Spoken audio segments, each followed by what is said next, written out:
పొడి మీద ఆనుకొని ఒక 50 అడుగుల్లోనే జగన్ కాలనీ ఉందండి. ఆ బురదలో మునిగిపోయి మా హౌసెస్ మునిగిపోయినాయండి.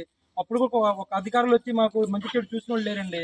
అలాగేనండి మాకు ఒక రోడ్డు సదుపాయం కానీ, వీధి లైట్లు కానీ, స్ట్రీట్లు కానీ ఒక సదుపాయం లేదండి. మంత్రుల కోసం కనీసం 3 కిలోమీటర్లు వస్తుందండి. ఒక ఇంట్లో వృద్ధులు పసిపిల్లలతో ఉన్నారండి. వాళ్ళు స్కూల్కి వెళ్ళే పిల్లలు ఉన్నారండి. స్కూల్కి వెళ్ళే పిల్లలకి రోడ్లు లేవండి.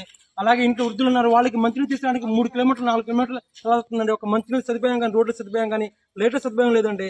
కనీసం ఈవినింగ్ 6 అయితే ఇంట్లో ఉన్న ఆడవాళ్ళు కానీ బయటికి రాని పోషణ ఉన్నారండి. ఎందుకంటే చీకటిమయం. కాలనీ స్టార్టింగ్ లో ఏమో బార్ షాప్ ఉందండి. అక్కడ మందు బాబులు తయారవుతున్నారు.